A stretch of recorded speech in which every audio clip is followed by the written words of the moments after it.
class, my name is Nathan.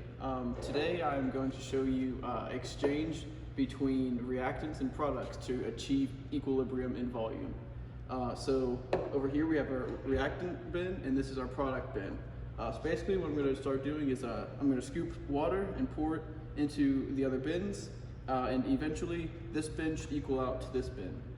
So we're going to just go ahead and start. We're just going to scoop and pour in, scoop, and pour in, and scoop, and pour in,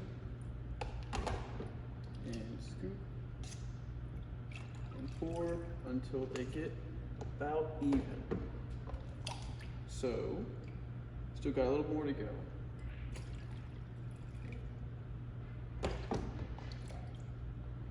And right here actually, you can see that both bins are equal and both cups are equal in volume. So from now on,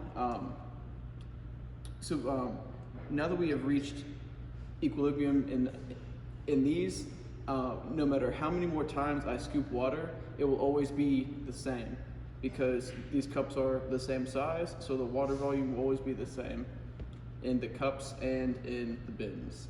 Alright class, so today I will be doing the same exact experiment between reactants and products with trying to achieve equilibrium, but we will be using two different size cups to show different volumes. So I will dip in like this and exchange over here to try to get the reactant side just a little bit more than the product side.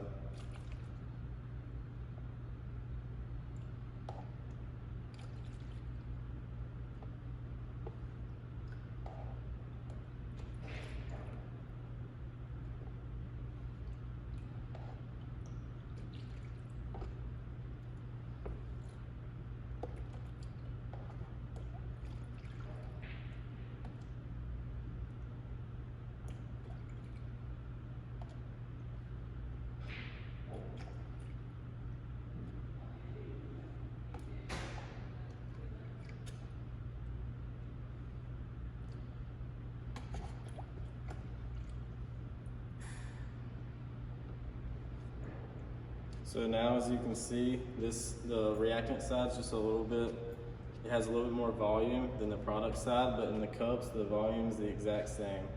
So now we have equilibrium.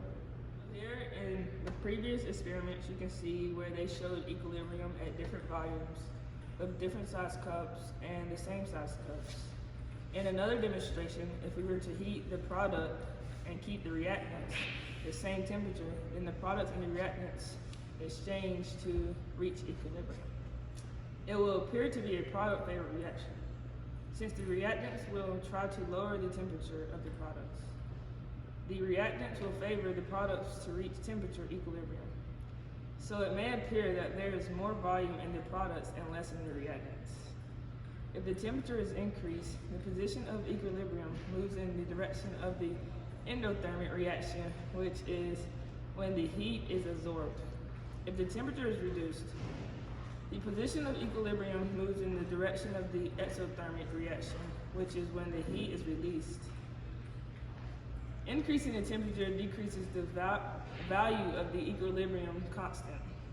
If you increase the temperature, the position of the equilibrium will move in such a way as to reduce the temperature again. In the previous demonstrations, Zeb and Nate showed us equilibriums through volume. The first one being an equal volume and particle size equilibrium, and then the second one shown by Zeb was the same volume equilibrium, but it just favored the reactant or product.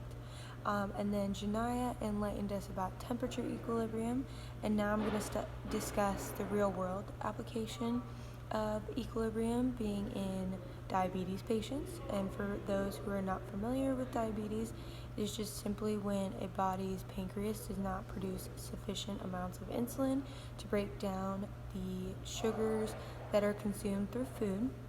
So in a normal person's body, glucagon is released and secreted by the pancreas, and it recognizes when blood sugar levels are too low, and this promotes glycogen which breaks down and forms glucose for the liver to absorb, and this boosts the blood sugar levels. And then insulin simply just breaks down sugars when they are consumed to be absorbed into the body. So type 2 and type 1 diabetes patients have to use supplementation of medically and lab created insulin to restore the body's equilibrium of their blood sugar levels, and without that they wouldn't be able to reach equilibrium.